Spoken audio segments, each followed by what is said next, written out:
Eh, menanggapi yang dibilang terkait alasannya ada asap rokok dan lain-lain.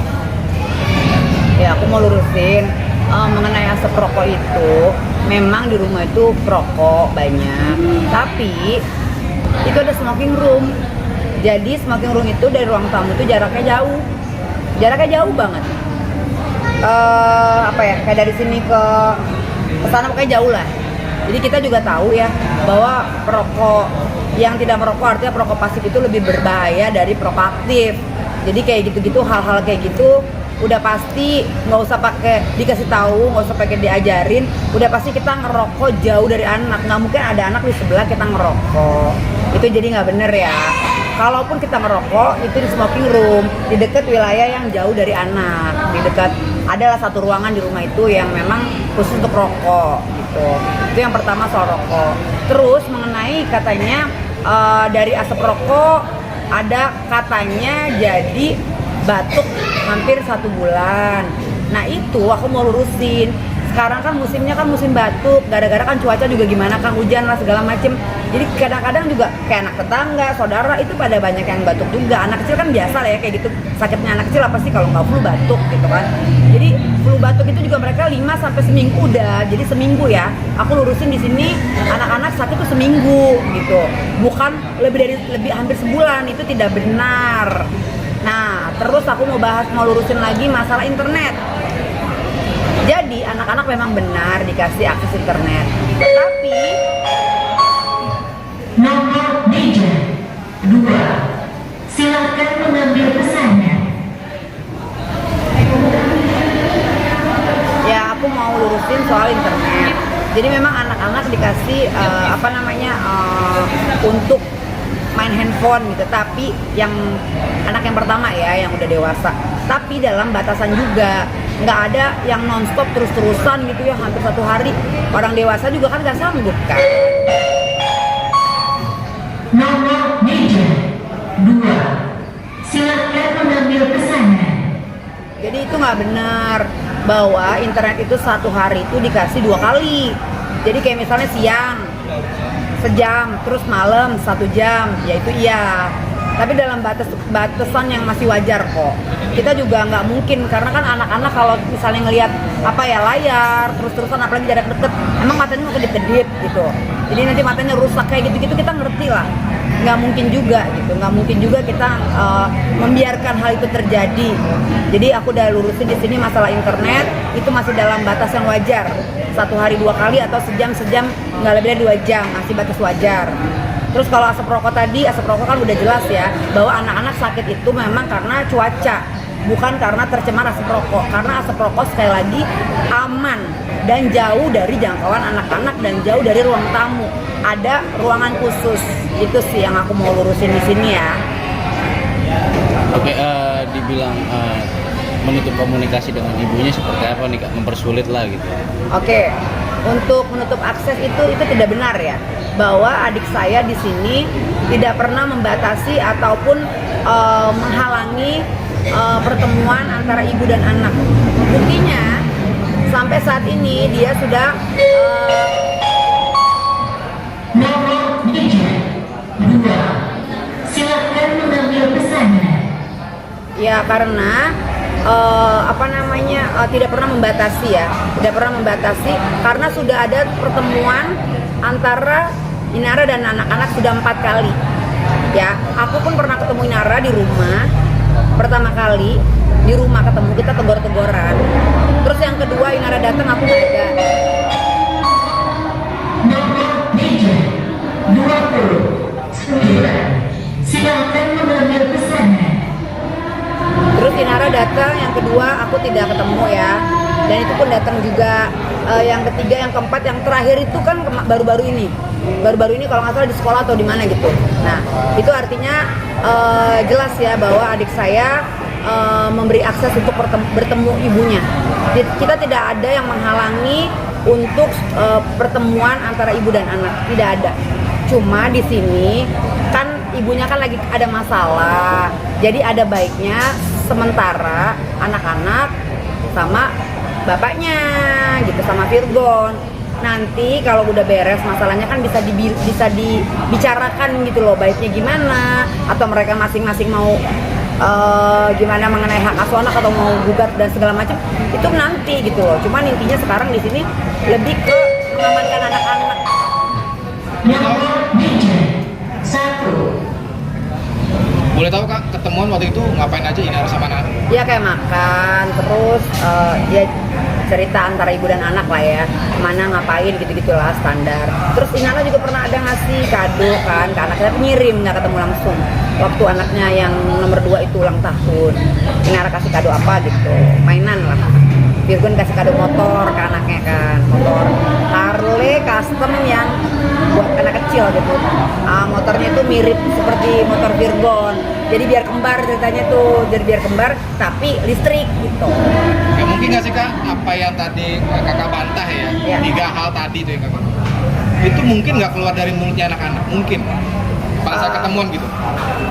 Itu kurang tahu ya, bisa ditanyakan sama anak-anak langsung, tapi kalau yang 2 itu kan masih terlalu kecil ya.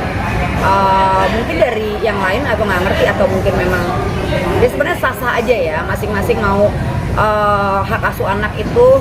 Mungkin yang ibunya pengen di tangan ibunya, ya adik saya juga pengen di tangan adik saya, ya silakan aja gitu, silakan.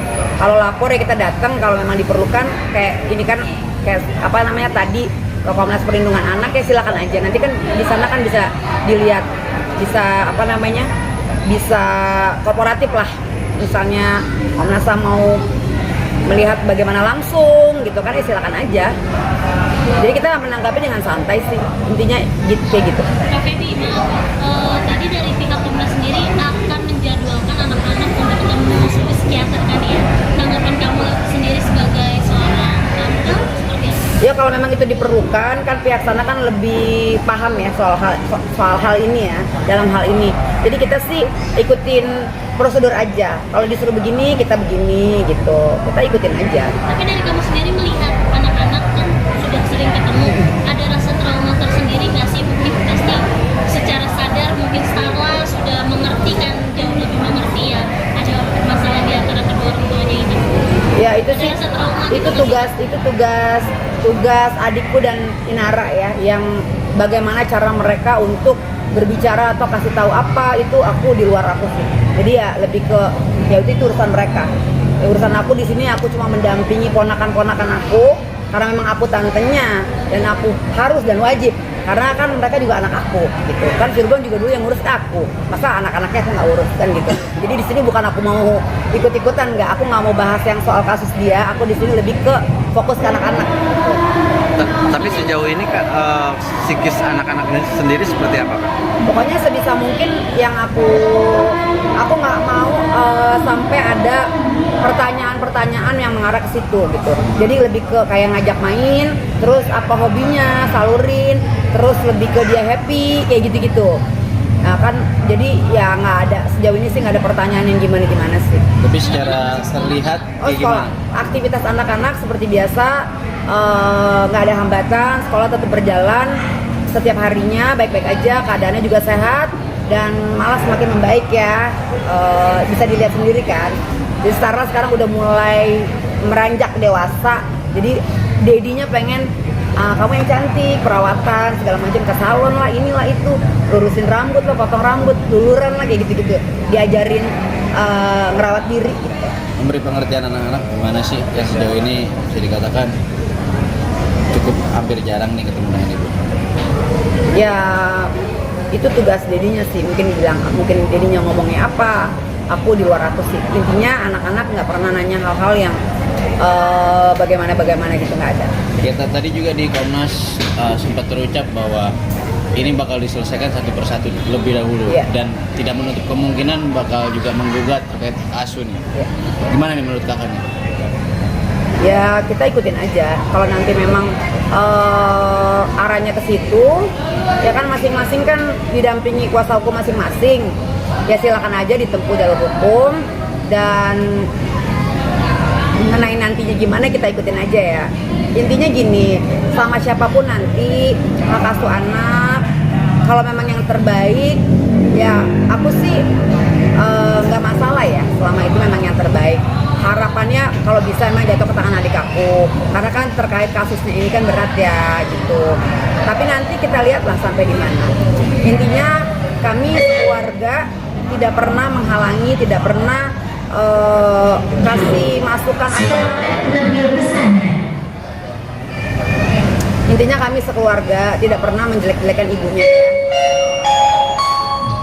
Nomor meja 7. Silakan mengambil pesanan.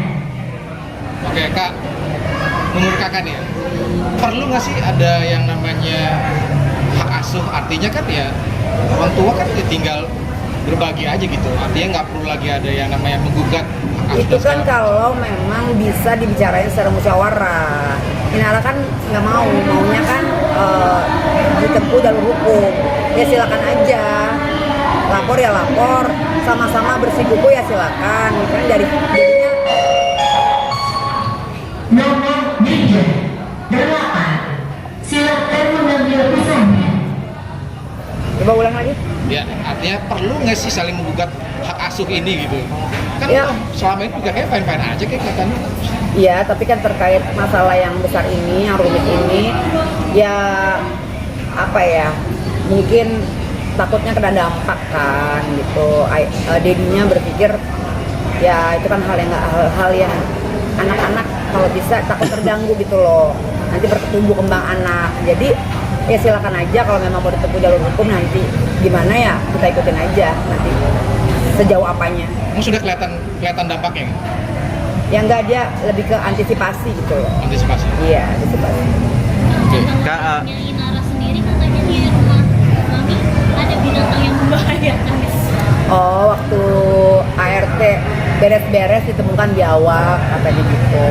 Mungkin karena lama nggak dihuni, lama nggak ditempatin, atau mungkin nggak tahu juga apa jendela atau apa kan nggak ngerti ya. Kok bisa ada binatang masuk gitu ke kamar anak, di kamar anak posisinya. Ya mungkin ada. Nomor meja 8. Silakan mengambil pesanan. Ya karena mungkin ditemukan di kamar. Kita dulu ya. Emang benar ditemukan ada biawak di kamar. Nah aku tuh nggak tahu, mungkin karena lama nggak dihuni, maksudnya udah dalam waktu berapa lama nggak ada orang, atau mungkin ada yang kurang rapet kan, atau jendela atau apa aku nggak tahu. Cuma intinya ada ditemukan, memang iya benar. Oh biawak. Meja 8. Silakan mengambil pesanan. Nomor 8 mulu nih. Kita nggak pernah piara binatang yang kayak gitu, apalagi biawak nggak pernah. Berarti di rumah sendiri ada hewan peliharaan? Nggak ada Nggak ada sama sekali ya? nggak ada. Oke kak, bicara Virgon ingin menggugat Asu nanti setelah ini selesai satu persatu, maka dalam arti mendukung penuh dan berharap itu memang menjadi kenyataan.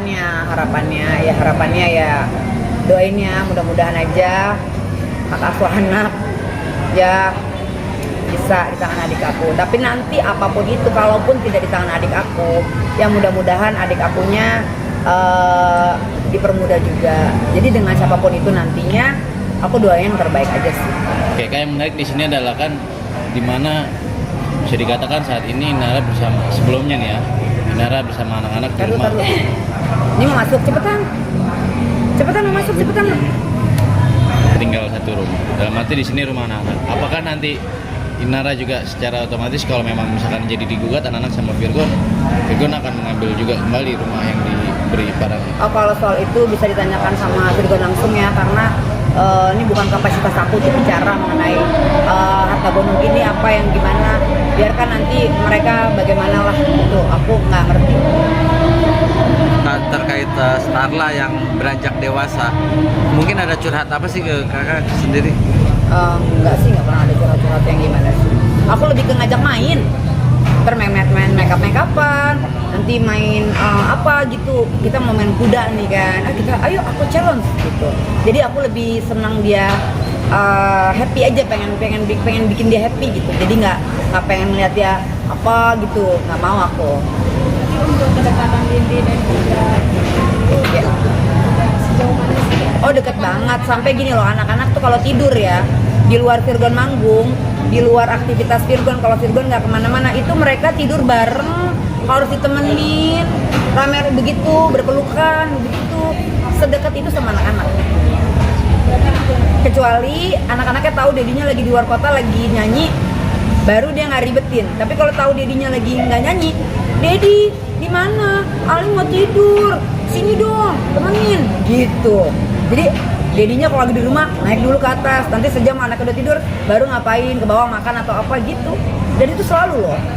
Bahkan sehari aja kalau Virgon pergi tuh pasti video call tuh berkali-kali nggak hitung. Jadi kejadian ini membuat adik saya Virgon sangat protek sama anak-anak dan pedulinya berkali lipat. Jadi bener-bener dijaga, bener-bener didampingin gitu loh. Bener-bener deh sampai urusan dia juga kadang ntar dulu deh nomor berapa gitu. Pokoknya anak-anak satu hal nih ya, adikku Virgon boleh jadi suami yang gagal ya. Sebagai seorang suami mungkin terbilang suami yang gagal, tapi untuk anak-anaknya dia adalah dedi yang sangat-sangat bertanggung jawab, yang sangat-sangat peduli dan sayang banget sama anaknya. Apapun yang anaknya minta dia nggak pernah berpikir dua kali. Itu sih yang aku lihat, tanggung jawabnya itu yang aku lihat. Dan sekarang juga sangat-sangat ini ya, waktunya bener-bener dikasih buat anak tuh luar biasa. Aku sampai wow, tapi bagus kan itu kan, positif kan. Jadi aku ngelihatnya ya lebih ke mungkin dia nggak mau anak-anaknya apa ya, kurang kasih sayang gitu. Jadi dari mamanya lagi jauh gini dia berusaha ngerangkul banget. Sampai kemarin juga keluar kota dia nyanyi di Gorontalo. Di itu anaknya diberangkatin yang nomor 2 untuk diving, untuk main ke pantai segala macem. Nanti lagi hari apa lagi, pokoknya intinya kalau dia nggak ngapa-ngapain tuh pasti sama anak-anak. Nomor 7, 5,